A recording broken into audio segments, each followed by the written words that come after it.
Welcome to this video lecture on construction, output equations and main dimensions of induction motors in the subject Design of Electrical Apparatus from 3rd unit Design of Induction Motors.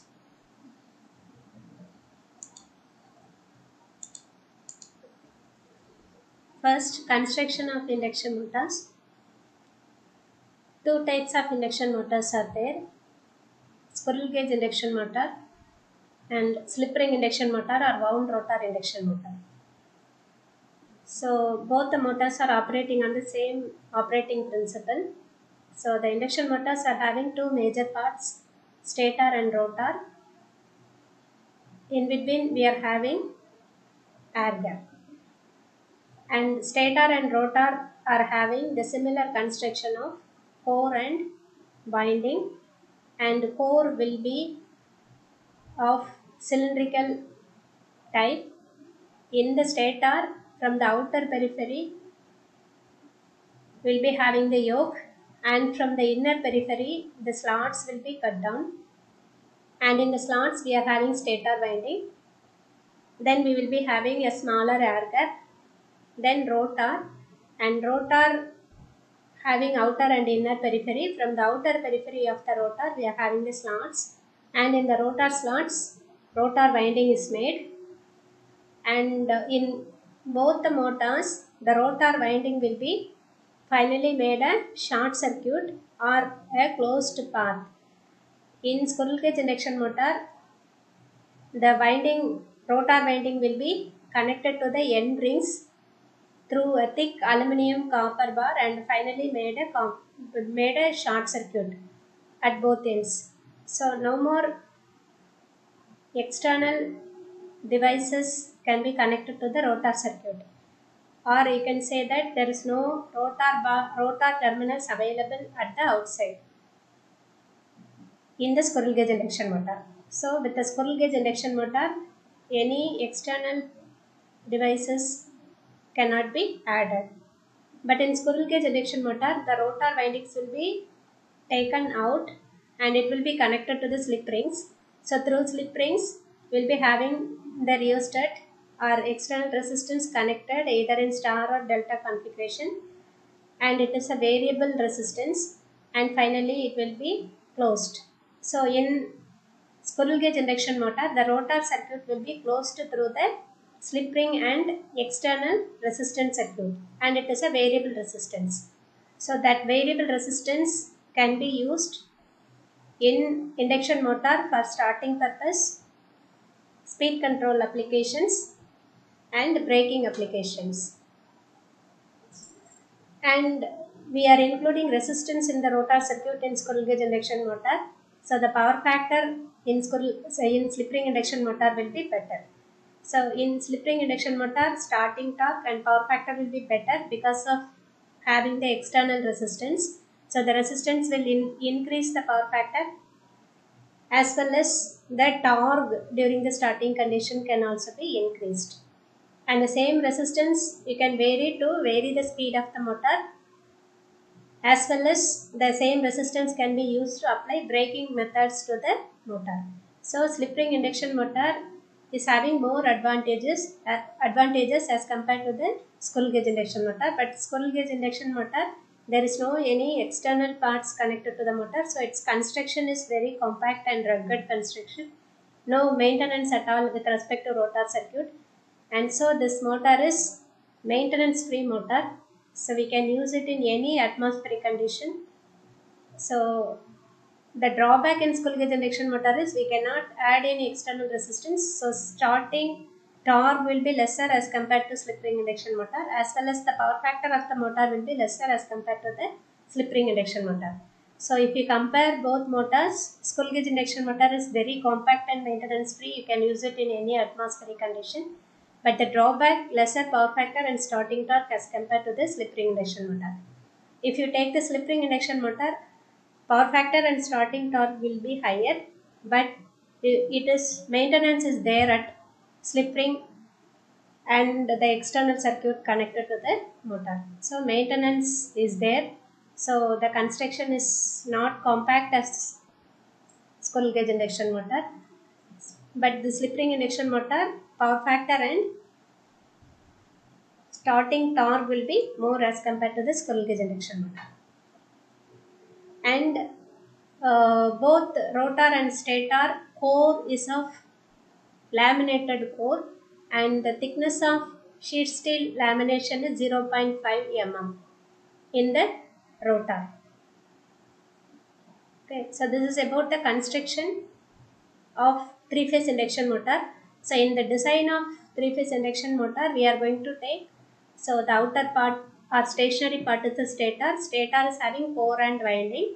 So we will be designing the stator winding, that is number of turns, thickness of winding or area of cross section of the winding. And with respect to stator core, we will be designing the number of stator slot and dimensions of the slot and depth of stator core. And then with respect to air gap, we will be calculating the length of air gap. And with respect to rotor, so rotor is again having rotor core and winding. So winding, with respect to winding, we will be calculating the total number of turns and area cross section of the rotor winding. And in squirrel cage induction motor, it will be having end ring. So we will be calculating current through the end ring, and then we will be calculating the area of cross section of the end ring and depth of the end ring. So these are all with respect to squirrel cage motor we will be calculating in with respect to rotor. And then rotor core, with respect to rotor core, we will be calculating the total number of rotor slots and rotor slot dimension and tooth dimension we will be calculating, and depth of the core, rotor core, finally we will be calculating. And with respect to final design, we will be designing with respect to rotor, squirrel cage rotor design separately and slip ring rotor separately. So these are about the construction and design procedure of three-phase induction motor. So first we will take the output equation of three-phase induction motor. So the output equation is similar for all AC machines. That is, it is common for synchronous machine as well as for this induction machines. So we will be deriving the output equation of this AC machine from the EMF equation. So this is the general EMF equation in any AC machine, 4.44 phi f T phase kWs. kWs is the winding factor because the stator of AC machine is wounded for three-phase AC supply, and so it is having sinusoidal distribution and short pitch winding we will be having. So that pitch factor and distribution factor combinedly represented as winding factor kWs. So in problems, if this winding factor is not specified, we will be assuming this value is to be 0.955. Flux will be given in the problem, so that we will be from the EMF equation in the design procedure we will be calculating the turns per phase. But now from the EMF equation we will be getting the output equation. Okay. So in this equation, this F is based upon the synchronous speed of the machine. So if number of poles and the synchronous speed is provided, we can calculate the frequency of the machine. Current through the conductor is Iz, and it is phase current divided by the number of parallel path. So number of parallel path per phase in these machines will be 1. So in most of the applications, this I phase will be equal to Iz. And then total number of armature conductors we will be calculating. So it is a three-phase machine. So it is three-phase. Total number of turns is T-phase. So each turn is having 2 number of conductors because we are calculating the total number of armature conductors. So 2 times of turns per phase. So it is 6 times of turns per phase is the total number of armature conductors. So we know this specific magnetic loading equation P phi by pi dl. So from this we are getting for P phi, and from specific electric loading equation AC we are getting for Iz into Z as pi d AC. And so kVA rating of machine is 3 into E phase, I phase into 10 to the power minus 3. So for E phase and I phase we are going to substitute from the above equations. See here, so this I phase will be equal to Iz, and E phase, so this is the equation, and Ez 6 into T phase is the equation. So from this we are going to substitute all the values. So it is a 3-phase machine, so it is 3.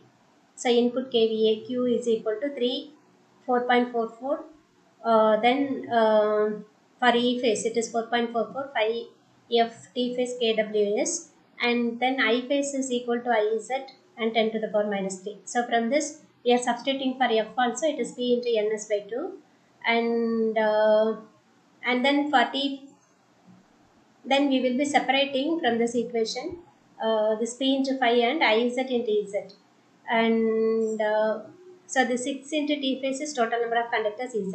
So finally this P phi Iz Ez, and so from this equation this 2 we will be getting 2.22, so it is 6.66. So here we are separating the 6 and 1.11 separately, so the 6 T phase will be giving Ez. So P phi Iz is Ns kWs into 10 to the power minus 3. Here we are having 1.11. Okay, then for we are going to substitute for P phi as pi dl into P average, and for Iz is as pi d into AC. So that is substituted is here, pi dl into P average, pi d into AC for P phi and Iz. Then finally you will be separating, you are getting 1.11 into pi square B average AC kWs into 10 to the power minus 3, then d square L into Ns. And then this 1.11 into pi square will be giving a value of 11. So final equation is 11 B average AC kWs 10 to the power minus 3 into d square L into Ns. So final equation is C naught d square L into Ns, whereas this C naught is 11 DAV AC kWs into 10 to the power minus 3. So the C naught is as usual is the output coefficient, and we are having the similar d square L and N. So this equation is very similar to DC machine equation, and so if C naught is assumed constant, this equation output equation, or this is actually it is depends upon two variable parts. This d square L is the volume of active part and Ns is the speed. Suppose if C naught is considered varying, so C naught in turn will be proportional to this B average and AC. So finally this output equation will be proportional to 4 parameters. So in this equation the main dimension is there, D and L is there, but it is available as d square L. So Q we will be calculating from the given parameters of the machine. So this Q is the input kVA rating of the machine. First we will be calculating. So Q will be a known parameter, and C naught will also be calculated in the problem with the given value of B average and AC. So Ns will also be given in the problem, or else we can calculate from the given number of poles and frequency of the machine. So only unknown parameter is d square L.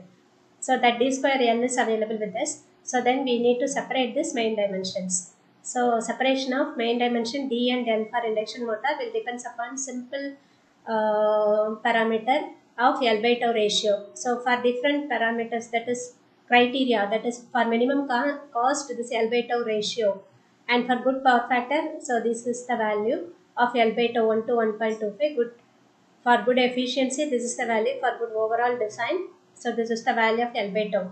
So once if L by tau value is known to us, we can separate this L and D, because tau is the pole pitch, that is pi d by P.